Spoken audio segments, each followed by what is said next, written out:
Grande muraille, forteresse, tranchées. De tout temps, nous avons bâti divers édifices pour nous protéger des dangers de la guerre. Le XXe siècle a conduit à l'âge nucléaire. Des armes aussi puissantes exigent des structures assez résistantes pour préserver dirigeants et civils de l'anéantissement. La solution vient du sous-sol, le bunker. Au fil des ans, leur rôle évolue. Les gens se tournent vers eux pour s'abriter non seulement de la guerre, mais aussi d'une catastrophe naturelle ou d'un effondrement de la société. Nous allons vous emmener dans des lieux tenus secrets. On peut les tracer. Éteignez vos portables. Éteignez-les. Du refuge familial des années 1960 qui protège des retombées radioactives, Pour échapper aux retombées radioactives, vous serez privé de tout le confort de la vie moderne. à une ville souterraine assez grande pour abriter tout le gouvernement des États-Unis, Nous nous occupons de notre propre sécurité. Et les autres, vous allez griller. en passant par un abri du 21e siècle entièrement équipé pour se prémunir d'une insurrection générale. Je me prépare à l'effondrement complet de la civilisation américaine telle que nous la connaissons. Partons à la découverte du monde souterrain et secret, des bunkers anti-apocalypse.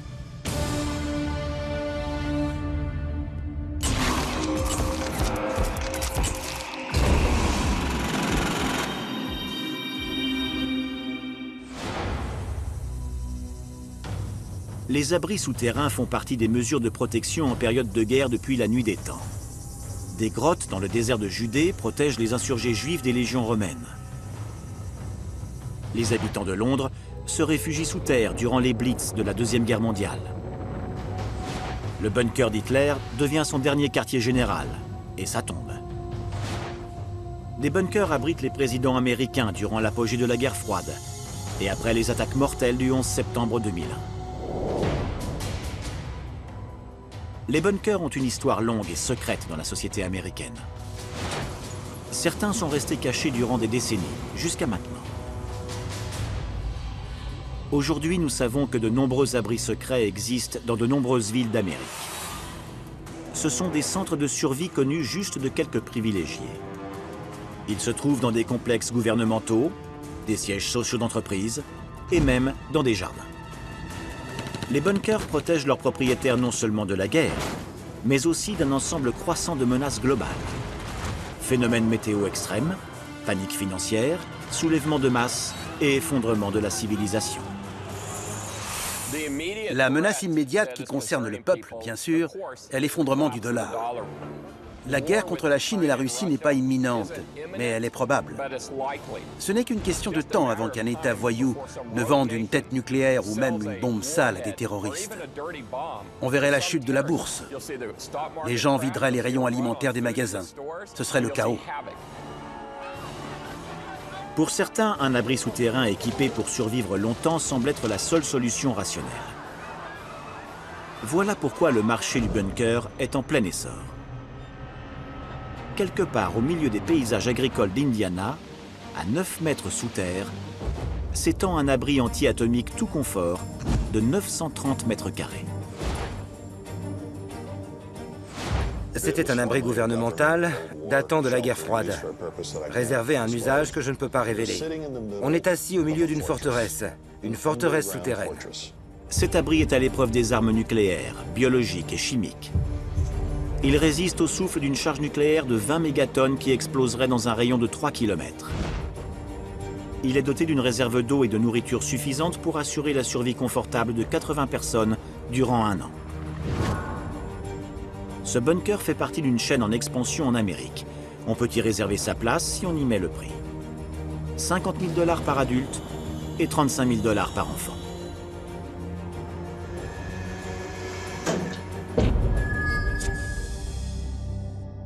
Mais des abris d'une autre époque sont découverts de nos jours. Les bunkers sont devenus partie intégrante de la vie d'une famille de Californie depuis qu'elle en a trouvé un dans son jardin. Fin 2012, Chris et Colin Otkasek achètent un pavillon de plain-pied.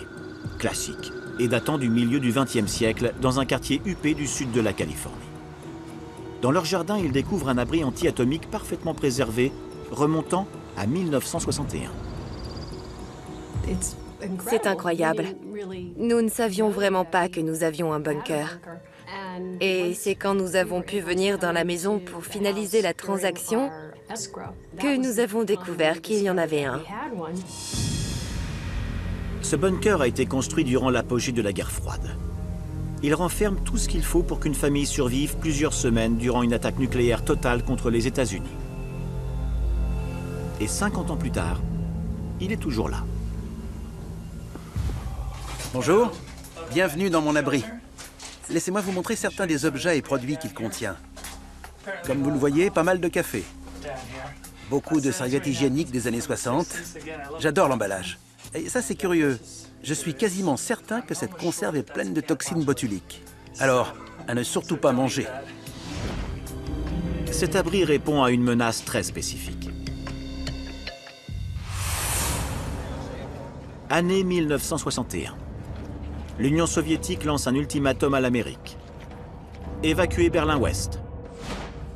Le président John F. Kennedy répond en toute franchise. Toute attaque sur Berlin-Ouest entraînera inévitablement une guerre nucléaire. Depuis les premières bombes atomiques d'Hiroshima et Nagasaki, le monde entier craint une guerre nucléaire. En 1961, elle semble imminente.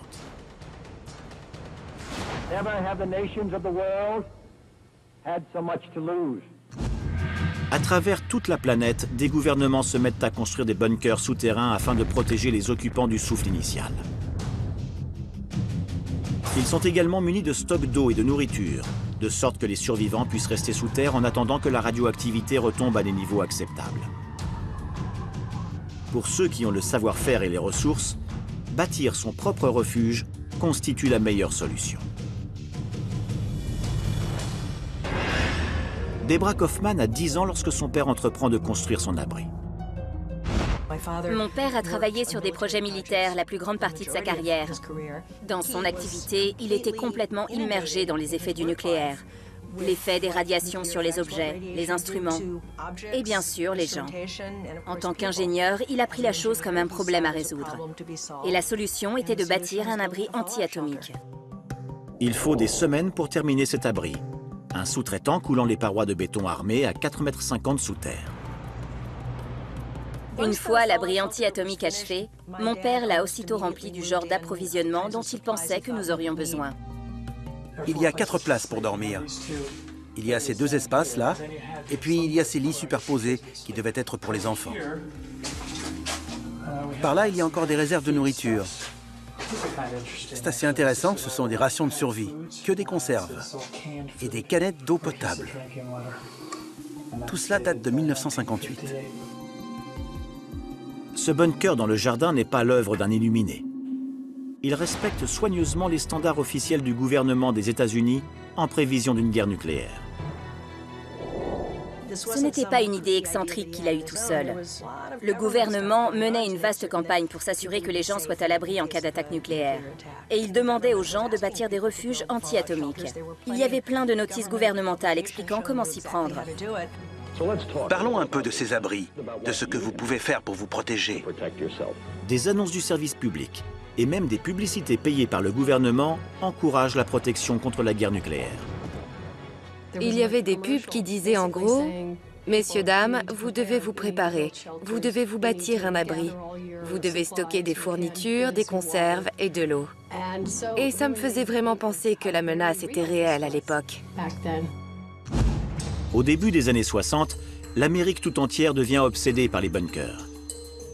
Le président Kennedy encourage un programme de sécurité civile à l'échelle de la nation, alors que les tensions avec les soviétiques prennent des proportions alarmantes.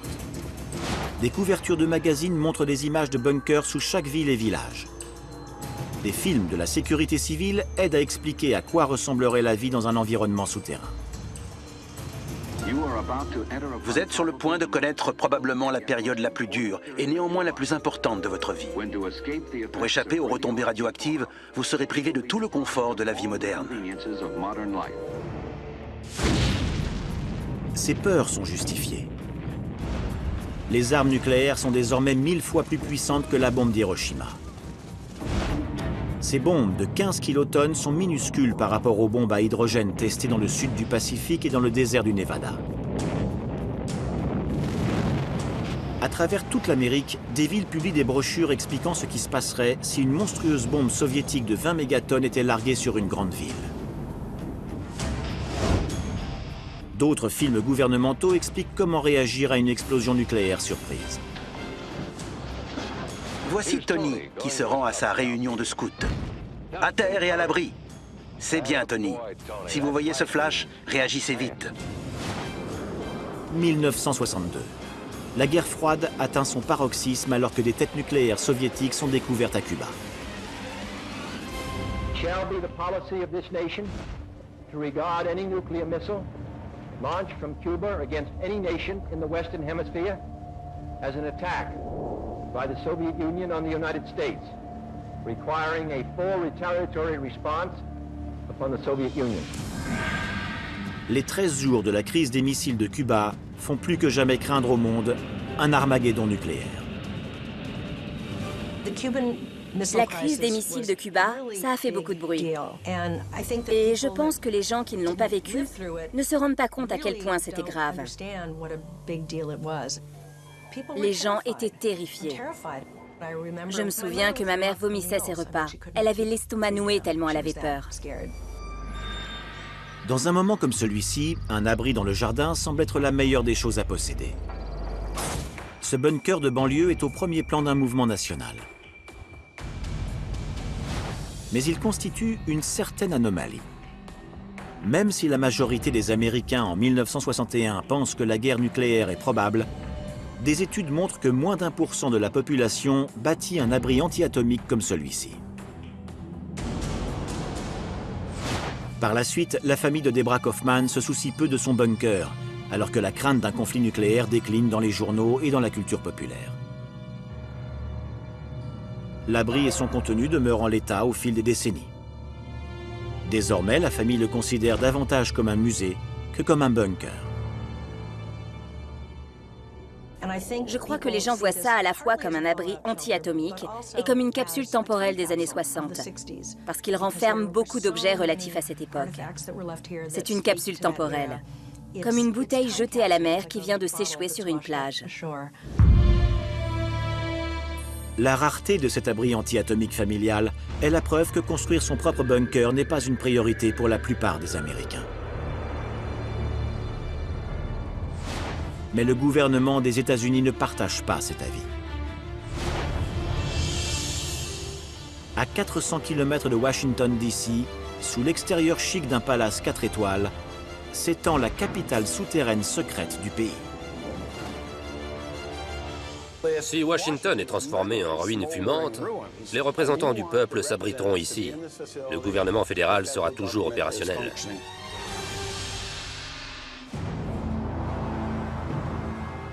À travers l'Amérique, des familles, des individus et des entrepreneurs construisent des bunkers. Selon le magazine Forbes, si on fait un sondage chez les 500 personnes les plus riches d'Amérique, on découvrira probablement que 490 d'entre elles ont un quelconque bunker. Je ne vous dis pas qu'elles en ont tous un, mais pour la plupart, oui. Les abris d'aujourd'hui vont de l'abri familial au luxueux complexe anti-atomique pouvant accueillir 80 personnes. Il existe peu de bunkers ayant la capacité d'abriter un gouvernement tout entier. Berlin-Est, 1987. Déguisé en ouvrier du bâtiment, le photographe Robert Conrad se faufile au-dessus d'une clôture, évite des gardes et pénètre dans un labyrinthe souterrain de tunnels et de salles aux parois de béton armé renforcées. Une fois à l'intérieur, il commence à prendre des photos. Voici ce qu'il reste du bunker de l'infâme Führer. Le dernier domicile et quartier général d'Adolf Hitler. Conrad espère préserver ainsi une page d'histoire avant que cette structure ne soit démolie. Sentant l'étau des Alliés se resserrer, Hitler et ses officiers supérieurs se réfugient dans ce bunker durant les derniers jours de la Deuxième Guerre mondiale. Dans une sécurité et un confort relatifs, Hitler et son état-major peuvent commander ce qui reste de leurs forces. Alors qu'au-dessus d'eux, Berlin qui tombe en ruine est quasiment rasé. Au final, il est un peu trop tard pour le Führer. Mais cela soulève la question, en cas de conflit catastrophique, des pays comme les États-Unis prévoient-ils aussi des bunkers secrets pour leurs dirigeants?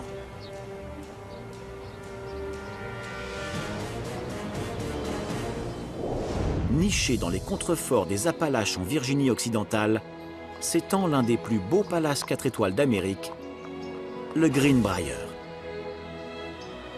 C'est un hôtel très impressionnant. Il dispose d'un grand parking. Il semble tout droit sorti de Autant en emporte le vent. Il comporte 3 terrains de golf. Il propose pléthore d'activités, piscine couverte, piscine extérieure, spa, casino. Pourtant, le Greenbrier a un secret. Sous ses portiques de colonnes blanches et son spa de style européen, s'étend un bunker anti-atomique secret destiné au gouvernement des États-Unis. Le bunker a été conçu pour abriter 1100 personnes. Les 535 membres du Congrès, soit les 435 membres de la Chambre des représentants, plus les 100 membres du Sénat, et un assistant pour chaque membre du Congrès.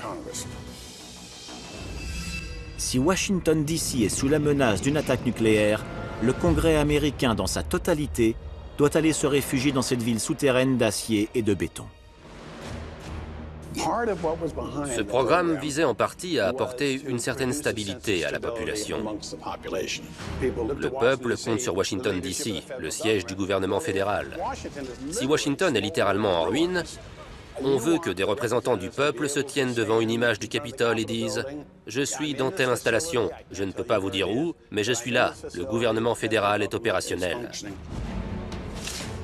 Le bunker de Greenbrier n'est qu'un abri gouvernemental parmi d'autres, situé dans un large rayon autour de la capitale. À moins de 110 km au nord-ouest de Washington, se trouve Mount Weather, une installation top secrète qui, selon la rumeur, serait le bunker exclusif du président. On dit que le Pentagone possède son abri souterrain à Raven Rock, en Pennsylvanie. Mount Pony, en Virginie, serait l'abri anti-atomique de la réserve fédérale. Le gouvernement ne confirme pas l'emplacement de ces bunkers, ni même leur existence. Mais les experts pensent qu'ils font tous partie d'un programme appelé « Continuité du gouvernement ». La supposition fondamentale à l'origine de tout cela, c'est que si la guerre froide en arrivait au point où des missiles, voire des avions, traversaient l'océan ou passaient par le pôle Nord, ils bombarderaient Washington DC. Et fini Washington DC. C'était la première hypothèse. Washington DC n'existe plus. Alors les dirigeants ont bâti une série de centres d'urgence pour y reloger les diverses composantes du gouvernement tout entier afin d'assurer la continuité du gouvernement. En 1956, le chef de la majorité au Sénat, Lyndon Johnson, approche le complexe hôtelier de Greenbrier afin de créer un abri anti-atomique pour le Congrès. Le Greenbrier est niché dans la montagne. L'emplacement est donc très avantageux en cas d'explosion atomique. Ce bunker pouvait résister au souffle d'une explosion nucléaire se produisant dans un rayon de 40 à 50 km. Enfin, dernier point et non le moindre, la voie ferrée arrive presque à l'entrée du domaine. La construction du bunker débute en 1958 sous couvert du financement d'une nouvelle aile par le gouvernement. Le secret est de la plus haute importance. Ils ont simultanément bâti une aile en surface et le bunker en sous-sol. Ils avaient donc une bonne couverture. Si quelqu'un leur demandait ce qu'ils faisaient, ils disaient qu'ils ajoutaient une aile au Greenbrier. C'est une aile d'hôtel pareille à aucune autre. Des tunnels de 30 mètres profondément enfouis sous la montagne. 4 portes blindées protègent l'intérieur. L'une d'elles pèse 30 tonnes. Il y a 2 salles de réunion, une pour la Chambre des représentants et une pour le Sénat. Il y avait 18 dortoirs dans ce bunker. Chacun comptait entre 58 et 60 lits. Il y avait une réserve de nourriture pour nourrir 1100 personnes pendant 60 jours. Il y avait 42 jours de réserve de fioul. Il y a aussi un cabinet dentaire, un petit hôpital, et un incinérateur en cas d'urgence. Le bunker a été achevé en octobre 1962, juste avant le début de la crise des missiles de Cuba. Quand on se penche sur l'histoire de ce bunker, il n'a jamais été aussi près de servir. 3 décennies durant, les agents secrets en poste au Greenbrier se tiennent constamment prêts pour le jour sombre et funeste où surviendra Armageddon. Ils avaient environ 3 heures à partir du moment où l'hôtel recevait un coup de fil et que la personne disait « le bail entre en vigueur ». C'était le code. Ce coup de fil voulait dire que le gouvernement prenait possession des lieux. À ces mots, plus d'1 millier de membres et assistants du Congrès sont censés aller se réfugier derrière les portes blindées sous le Greenbrier. Ils seraient entrés par là pour commencer. Ils auraient franchi cette porte et auraient parcouru cette galerie. Bien sûr, ils auraient sans doute été terrifiés. Ils ne seraient pas là si une chose terrible ne s'était pas produite ou n'était pas sur le point d'arriver. Il y avait de grands postes de décontamination sur le site. À l'entrée principale, il y avait un poste de décontamination qui, si j'ai bien compris, pouvait traiter 440 personnes par heure. La première chose à faire, surtout s'ils avaient été exposés à des retombées radioactives, aurait été la décontamination pour éliminer toutes les particules. Ensuite, brûler les vêtements. Ensuite, on leur aurait distribué des tenues et ils auraient ainsi pu se changer. Il y avait 1100 lits. Chacun a été assigné à un membre du Congrès pendant les 30 ans d'activité du bunker. Et si un membre se retirait ou n'était pas réélu, le lit était réaffecté. L'organisation était minutieuse à ce point. Un réfectoire géant permet de nourrir tout le monde par roulement.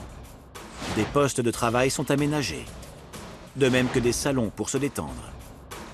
Et les mesures de sécurité sont draconiennes. Une unité de police avait été désignée à l'avance pour être affectée au bunker, le cas échéant. C'était un autre sujet de débat. Si les habitants du coin savaient qu'il y avait un abri ici, réclameraient-ils de s'y réfugier? Seraient-ils vraiment paniqués? Ferait-il une émeute pour entrer? Ou, sous la pression, l'émeute viendrait-elle des réfugiés? Peut-être les deux. La capitale souterraine reste secrète et inutilisée durant 30 ans. Puis, en 1992, un journaliste d'investigation révèle l'existence du bunker à la une du Washington Post. Robert Conti incarne l'histoire du complexe hôtelier depuis 35 ans. En 1992, il ne se doute absolument pas qu'un bunker se trouve sous ses pieds. Je me suis dit, mince, cette histoire qui revient encore et encore. Nous avions entendu des rumeurs concernant un bunker. Nous pensions qu'il s'agissait juste d'une salle, une réserve de nourriture et quelques téléphones. Mais l'audace de déplacer 1100 personnes dans cette installation, la totalité du Congrès, c'était plutôt incompréhensible. Ce sujet d'actualité déclenche une vive polémique. Voilà le topo. Washington va être bombardé, le Congrès se réfugie au Greenbrier. Et nous prenons les bombes sur la tête. Alors, ça prête forcément à controverse. Un politicien aussi avisé que Lyndon Johnson savait parfaitement l'image que ça véhiculait. Nous nous occupons de notre propre sécurité et les autres, vous allez griller.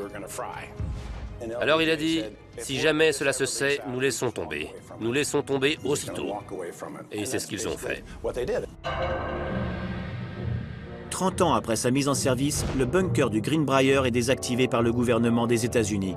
C'est un secret éventé qui n'a plus de raison d'être. Au cours des années qui suivent, la sensibilité de l'opinion publique à l'égard du plan de continuité du gouvernement s'estompe. Jusqu'à un certain jour de septembre 2001.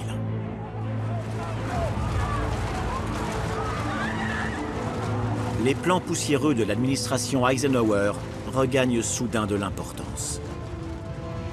Une conséquence du 11 septembre, c'est que les gens ont compris la nécessité d'un plan d'urgence. Les gens ont réfléchi et ont reconnu qu'il existait un plan fonctionnel, un plan bien conçu, qui avait été en place durant toutes ces années. Mais la plupart des experts pensent que le plan de continuité du gouvernement n'a jamais été abandonné. Des bunkers ont été aménagés ailleurs. S'ils ont désactivé ce bunker, il faut être naïf pour croire qu'ils n'en ont pas bâti un autre, plus grand et mieux conçu. Les attaques du 11 septembre forcent le gouvernement à réévaluer son dispositif en cas d'alerte. Mais il n'est pas le seul. Dans un monde post-septembre 2001 explosif, la plupart des concitoyens décident de prendre leur sécurité en main. De nombreux survivalistes reviennent à l'idée d'un abri familial pour se sentir tranquille. Mais ces refuges souterrains sont à des années-lumière des abris anti-atomiques des années 60.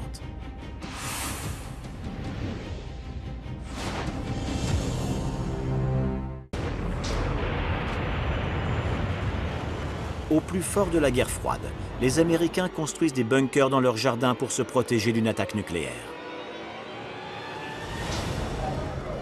De nos jours, les menaces se sont accrues. Bombes sales, pandémie, terrorisme, éruptions solaires et bien d'autres. Un nouveau type de menace apocalyptique demande un nouveau type de bunker. Ce modèle particulier d'abri est équipé d'une salle de bain complète, une baignoire et une douche, un lavabo et son meuble, une télé grand écran, un réfrigérateur congélateur, un micro-ondes, des plans de travail, et bien sûr, quand on veut aller dormir, on a une chambre avec un grand lit, tout le confort moderne. Atlas Survival Shelters, à Montebello, en Californie, construit et vend des abris dernier cri à des clients du pays tout entier. C'est un marché en plein boom. Le client type qui m'achète un abri est un Américain très patriote. À un certain moment, les gens voyaient les bunkers comme un luxe. Maintenant, ils les voient comme un besoin. Le PDG Ronebard pense que le besoin d'un bunker est peut-être plus vital que jamais. Il fait partie d'un mouvement grandissant qui craint un désastre planétaire en conséquence des menaces multiples. Je me prépare au pire des scénarios, qui serait l'effondrement complet de la civilisation américaine telle que nous la connaissons. Si vous me dites, en me regardant dans les yeux, qu'un terroriste qui met la main sur une bombe nucléaire ne viendra pas la faire sauter ici, alors vous êtes dingue. Il leur faut juste une ou deux bombes pour déclencher une peur panique comme on n'en a jamais vu en Amérique. C'est juste une question de temps. Je suis le dernier à souhaiter cela, mais quand ça arrivera, au moins je serai prêt. L'usine a plusieurs bunkers en construction en permanence. Ils sont bâtis ici, puis posés sur des semi-remorques et transportés n'importe où dans le pays. La construction est simple et, chose surprenante, efficace. Je l'ai fait dans des bus galvanisés en tôle ondulée, mais je pose un plancher à l'intérieur. Avec une buse de 3 mètres de diamètre, on a une hauteur de plafond de 2,10 m et 90 cm d'espace de rangement sous le plancher. On ne veut pas se sentir dans un abri, et c'est ce que j'ai voulu créer. Un refuge avec un plancher en bois où l'on se sent comme chez soi, mais sous terre. Les bunkers conçus par Ronebard n'ont rien à voir avec les abris datant des années 60. Cela tient en partie au fait qu'il teste ses propres produits avant de les mettre en production. Je passe du temps dans un bunker pour voir par moi-même s'il est bien au point. Je passe à peu près 11 jours à tester un de mes produits, un de mes abris. Alors j'ai l'impression d'être dans une grande caravane. La seule différence, c'est que je suis 6 mètres sous terre. Le résultat est un bunker qui allie luxe et conception économique. Ce modèle a une chambre disposant de 8 couchettes. Ce qui est bien, ce sont les portes de chaque côté. Ça donne un peu d'intimité, ce qui crée un peu de normalité quand on est sous terre. Chacun peut ranger ses effets personnels sous sa couchette. Elles se soulèvent toutes et proposent donc un espace de rangement pour ses effets, ses vêtements et pourquoi pas ses armes. Nous passons maintenant au salon. Il fait 6 mètres de long, 19 mètres carrés. Il y a 90 cm de rangement là-dessous. Nous avons l'équivalent d'un volume de 200 litres sous le plancher. Ce modèle est aussi équipé d'un bureau d'1,50 m auquel s'ajoutent 2 chaises, une radio et des caméras de surveillance. Il y a une table où 4 personnes peuvent manger. Et là, nous avons la chambre principale avec un grand lit. C'est ici que l'on vient se reposer. s'isoler des autres personnes présentes dans l'abri. Une chose absolument indispensable quand on passe du temps dans un abri, c'est le confort. C'est pourquoi tous mes abris sont dotés d'un canapé en cuir inclinable. J'essaie de recréer un peu le confort qui existe chez moi. Je m'assois là, je peux regarder la télé, regarder tous les DVD que je veux. Malgré tout ce luxe, ces bunkers ne négligent pas leur véritable raison d'être, la protection. Hubbard équipe tous ses modèles d'un système de purification d'air haut de gamme. Le côté prestigieux de ce purificateur d'air, c'est que Saddam Hussein avait le même dans son bunker. Alors si le courant est coupé, c'est le système le plus facile à actionner manuellement. On place juste la manivelle là et on tourne comme ça. Vous voyez comme c'est facile? J'y arrive avec un seul doigt. Tous les contaminants sont pris dans le filtre qui est là, qu'ils soient radioactifs, biologiques ou chimiques. Ron Hubbard veut donner à ses bunkers une allure de résidence secondaire sans occulter pour autant l'aspect forteresse. La trappe d'entrée résiste aux balles de mitrailleuse. Et chaque abri est équipé d'une sortie secrète. J'ai conçu mes abris avec un deuxième tunnel d'évacuation fermé par une trappe de secours qui débouche assez loin. On quitte l'abri, on traverse le tunnel et on ressort environ 60 mètres plus loin. Et là, on a une chance de défendre l'abri.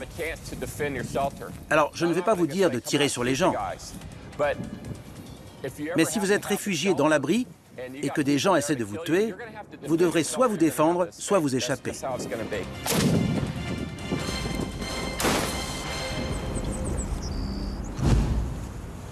Hubbard joint la pratique à la théorie. Son propre bunker est enfoui dans des terres sauvages du Texas, complètement paré à toute catastrophe.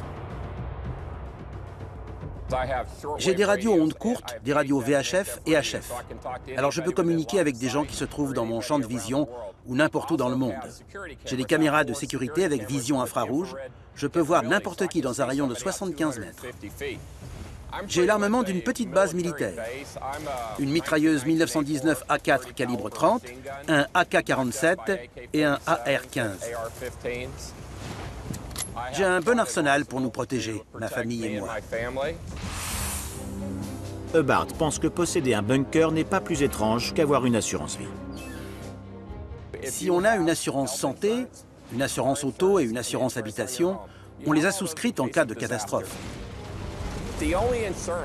La seule assurance que l'on puisse avoir en cas d'attaque nucléaire, biologique ou chimique, c'est un bunker souterrain. Au beau milieu d'une apocalypse mondiale, le fier propriétaire d'un abri souterrain peut échapper avec classe à un Armageddon. Être assis dans mon canapé en cuir me rappelle les bons moments passés chez moi. Et je n'ai aucune crainte car je suis bien installé. Tout est normal. Il existe d'autres options pour les survivalistes qui souhaitent quelque chose de plus confortable et plus grand qu'un abri haut de gamme. On pourrait appeler cela un timeshare anti-apocalypse. Et les lieux de résidence sont top secrets. Éteignez les portables, éteignez-les.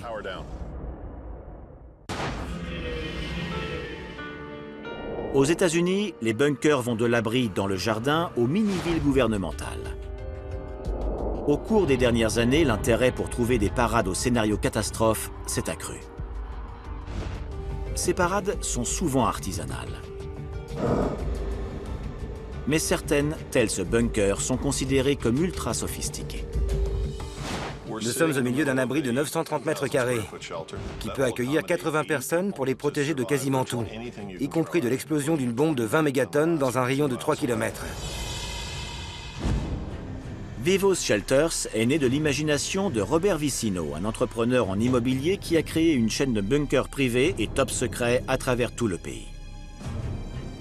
L'emplacement du site n'est même pas communiqué à l'équipe de tournage. Vous êtes l'équipe de tournage? Ouais. Pas de GPS là-dedans? Non, pas de GPS. On peut les tracer. Vous voulez bien les éteindre? Éteignez les portables, éteignez-les. Nous sommes dans un lieu confidentiel, quelque part entre l'Ohio, le Kentucky et l'Illinois. Quelque part au milieu de ces trois États. Nous nous trouvons à l'intérieur du niveau supérieur. Nous sommes à l'entrée d'un abri anti-atomique.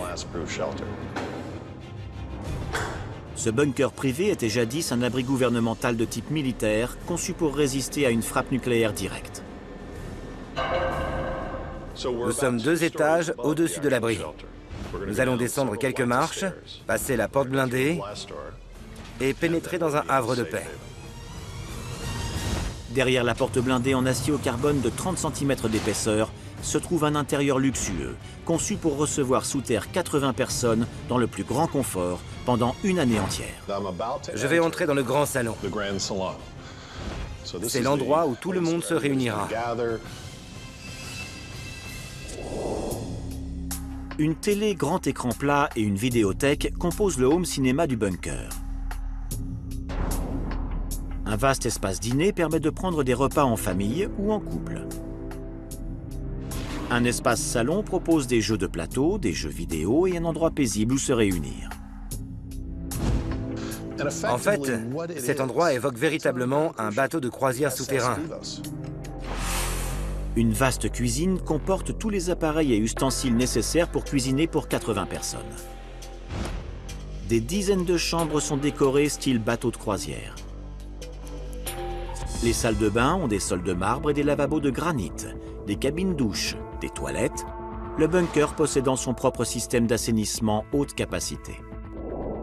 En coulisses, c'est encore plus impressionnant.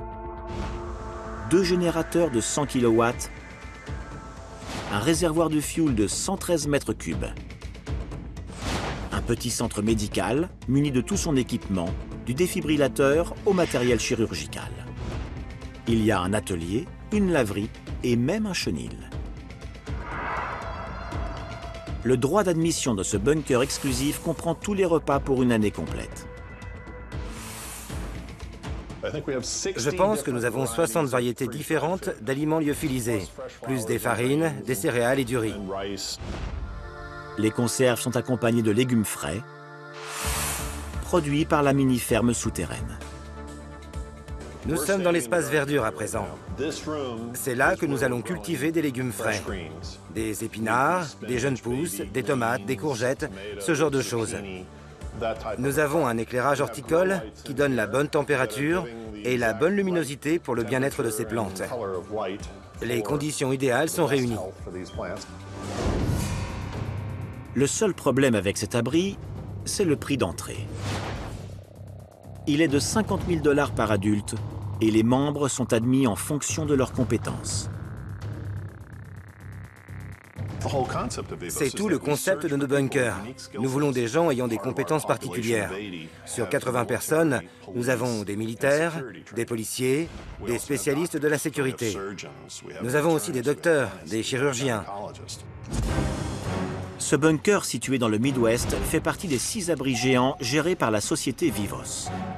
Sur les 6, 4 se trouvent dans des endroits secrets et reculés à travers les États-Unis. Le problème, avec un lieu reculé, c'est de s'y rendre. En cas d'attaque nucléaire surprise, nous risquons d'être alertés seulement 20 minutes à l'avance.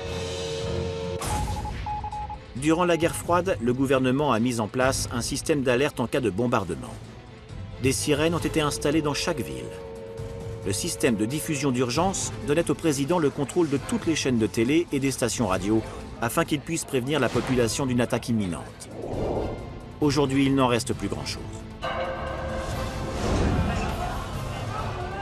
Mais si une catastrophe se profile, et si nous ne sommes pas prévenus assez tôt, comment les copropriétaires du bunker pourront-ils rejoindre leur abri éloigné à temps? Certains disent qu'il y a des signes tragiques qui laissent entrevoir l'arrivée d'un désastre, si on sait les interpréter. Nous ne répondons pas à une logique d'alerte, mais à des événements qui sont prévisibles, des événements que l'on peut voir arriver, que l'on peut prédire grâce à des signes dont on peut tirer des déductions. Et pour un groupe plus nombreux de survivalistes, Vivos a autre chose en magasin. Le plus grand abri anti-apocalypse de toute l'histoire du monde.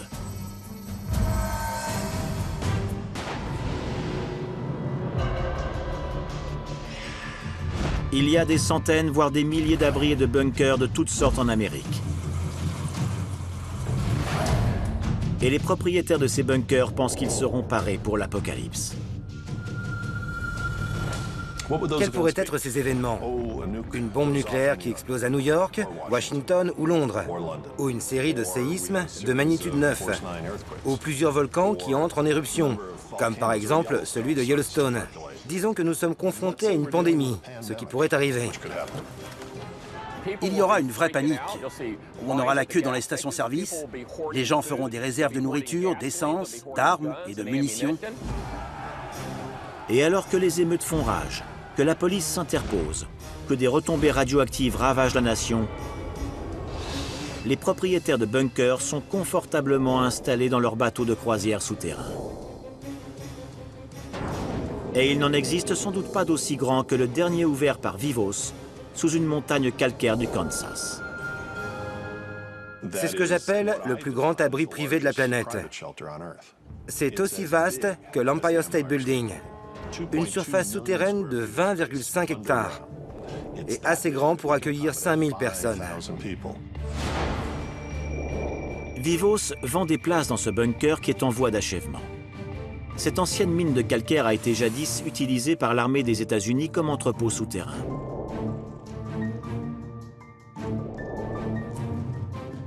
C'est tellement vaste sous cette montagne qu'il faut s'y déplacer avec une carte. On peut vraiment s'y perdre.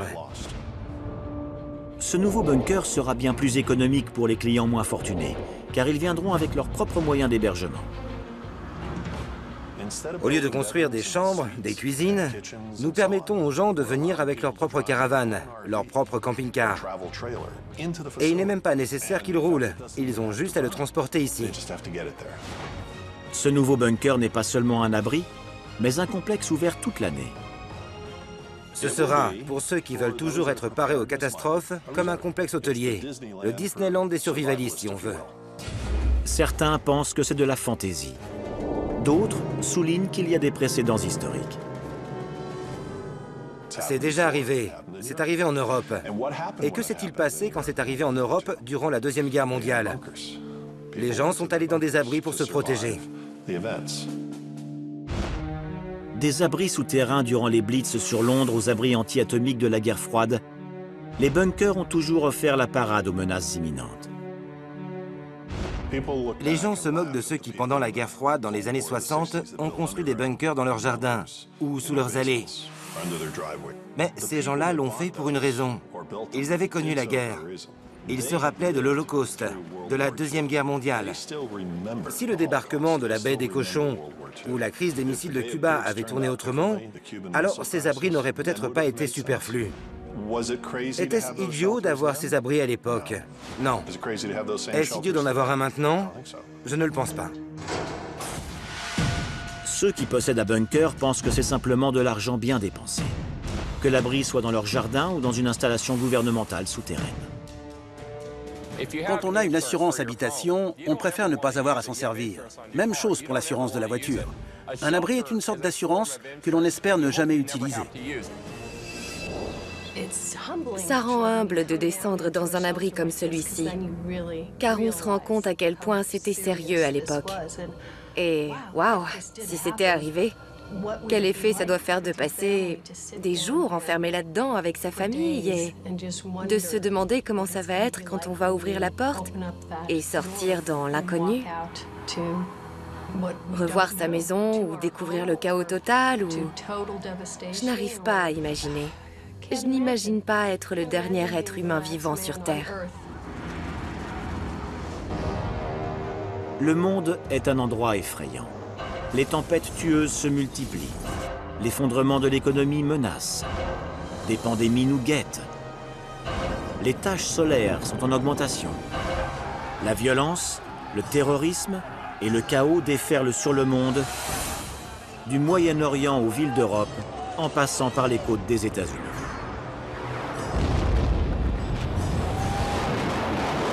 Ces événements et l'inquiétude qu'ils suscitent entraînent l'essor incessant du marché des bunkers.